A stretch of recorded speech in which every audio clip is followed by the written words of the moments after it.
Good morning. God is good. Yesterday was my most favorite church service every year. It's the Thanksgiving service. I look forward to it pretty much the whole year because the Thanksgiving service, we just pass the mic around and people get to give their testimony for how God has helped them this year and previous years, and just what they're grateful for. And it's such a fantastic service because you get to hear about the challenges that people have had and how God helped them to overcome them, and it's just so perfect. I love it. So I'm still kind of riding that wonderful feeling of the grace and the beauty of the Lord. It's just fantastic. You know, you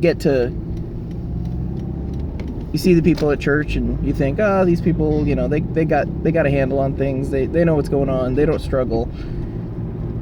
And that service just opens your eyes and reminds you that the people there are not, statues of saints. They're struggling people. They're people who are fighting the good fight. You know, every day on this earth is a struggle. Just every day on this earth is a battle. Battling our flesh, battling our desires, our earthly requirements, and just our emotions, just in general. And there's no rest on this world, aside, I guess, from those moments at the altar where you're just giving it all away.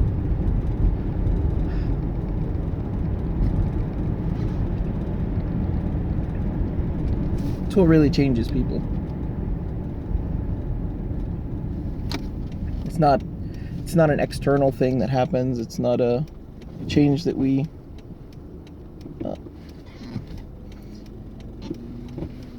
it's not an outward change. It's just a mental change.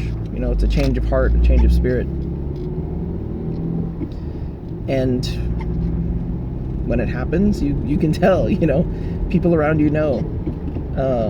Especially for women, you see the exterior change.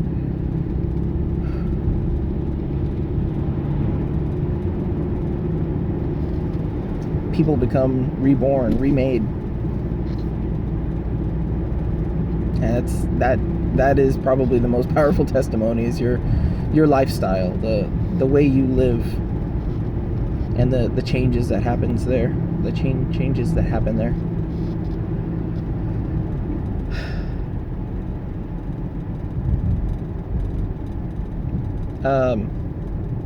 Let's see.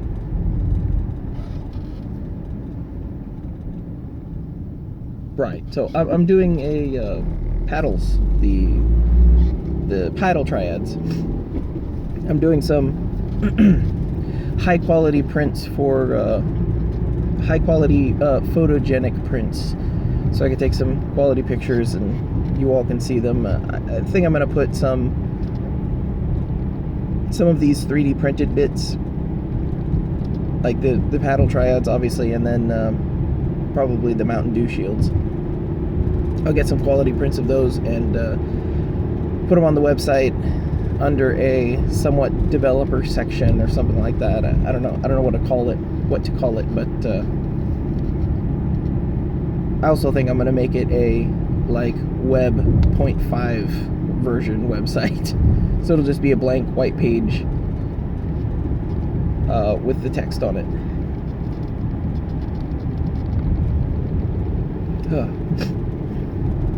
So the development style website or web page to reflect the development style product that's going to be offered there. Because I'm going to sell some of the extra circuit boards and probably assemble some. I don't know if anyone wants a Vexus, but I certainly have parts to put one together. Except for the buzzer. I have a buzzer on the way, and I'm not shipping with a lithium-ion battery.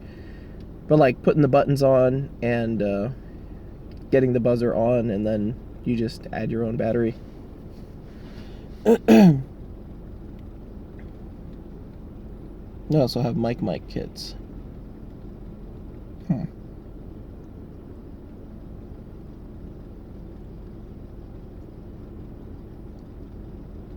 Pretty good.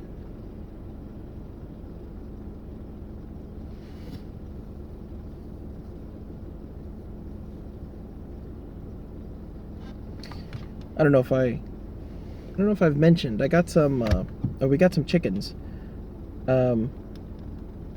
Just a small quantity, just trying them out, 4 chickens. And I built a small coop for them. I didn't want to dump, thousands of dollars into it and be like, our fence isn't good enough. We have to upgrade our fence first. Or, it's just not working out. We don't like it, or it's not worth it. So having kind of a minimal investment to get in was a good way of doing it. And I designed and built a 3x4 coop for 4 chickens, which is enough square footage. But it also presented some interesting mechanical problems. Also, 3 foot by 4 foot was a set of magic numbers for purchasing 8 foot 2x4s and 8 foot 1/4 inch by 4 foot plywood. So all of the sizes of wood that I bought just worked out perfectly for all of the pieces that I needed as I was assembling it. So minimal cutting, minimal investment. I think it was like $220 or $230 for materials. But yeah, it was cool because it was like, okay, now I need a 3 foot by 4 foot section right here. And I look over to the pile of things that I've already cut. Like, there's my 3 foot by 4 foot segment. Perfect. And I also wanted it to be able to, you to be able to open it up pretty easily. So I was working on it. I had a design that would open up. And then I had a friend over to help me out with it, just moving stuff around. And he was like, do you want some input? I was like, yes, definitely. Because he's a gun guy, a gunsmith, and a mechanical guy. So he was like, what if we set our hinge point here and we do this? And I was like, oh, that's an interesting idea, but what about this? And he's like, oh, that's a good point. Why don't we do something like this? And it all worked out pretty well. And we made the whole front nesting box removable after the roof rotates up. But we couldn't quite figure out the angles because there was kind of a pinch point at the hinge. So I was like, well, you know what, we just kind of need to get it going. So I'm gonna, we'll call it, we'll finish it, and then I'll tweak it later. Like, I'll adjust things if I have to adjust things later. So I went to clean out the coop, and I just unscrewed some of the screws and then lifted the roof up. And then I encountered the hinge pinch point problem. And I was like, huh. So then I was kind of standing there thinking about it, and I'm like, lift it up higher, but that leaves an opening in the back, and like, you can't really have a non-pivoting like hinge point unless it's beyond the stand-ups, like the supports. The hinge point has to be like here if you want to pivot over it, and then still have it be flush when it comes back down. And as I'm sitting there trying to figure it out, I'm like, oh look, it's starting to get dark. Let's not do this right now. So I just unscrewed it, took it off. But basically it worked. The hinge point didn't work, but everything else opened up. And then I was able to just take a snow shovel and scoop it all out onto a tarp, and then drag the tarp to the compost pile. And that was it. Super fast, super easy. And then after that, so on and off, I've been thinking about my hinge point problems. Just just vaguely disappear mentally. And I'm like, what if I do that? No, that won't work. Okay, think about it some more. It's just incessant problem solving. Although I did just think of something that would be kind of interesting. I'll have to think about that. Yeah, that might work. It's very interesting. And it was not that hard, and I say that with a grain of salt, I guess, because, the more mechanical stuff I do, the more electronic stuff I do, the fewer problems I have while doing these things. And I've said it before, I'll keep saying it, I don't know how much I know, so when I say things are easy, I don't, I pretty much take for granted a lot of the mechanical things that I'm figuring out in my head and saying, oh, that's not going to work, and then I move on to another idea, and I don't say, well, here's why that wouldn't work, and I don't map it out and say, well, let's really explore the mechanics here of why this isn't the case. I just say, that won't work, and I move on, which leads to kind of an interesting idea. I don't remember what type of learning it was called. It's like instinctive learning or something like that. There was a a test done on sexing chickens and determining like chicks. If you take baby chicks, you can determine the sex of the baby chicken if you know what you're doing. And it's a little bit of art though, a little bit more art than science, because like genome testing the bird just to find out whether or not it's male or female. But some people are really good at it. So what they found was if they took someone who did not know how to sex chickens and said, here, go ahead and sex these chickens. Here's an expert standing next to you. And they say, okay. They pick up the first chicken and go, I don't know. I really don't know what I'm doing here. I'm going to say male. And the expert says, yes. And they go, okay, male, yeah. And they pick up the next one and go, also male? And the expert goes, no. And it goes, oh, sorry, right, okay, female. And then grabs the next one and says, male? Yes. Oh, okay, good. And if that process is repeated, there's a pretty good chance, apparently, that these people will learn how to sex chickens with nearly 100% accuracy.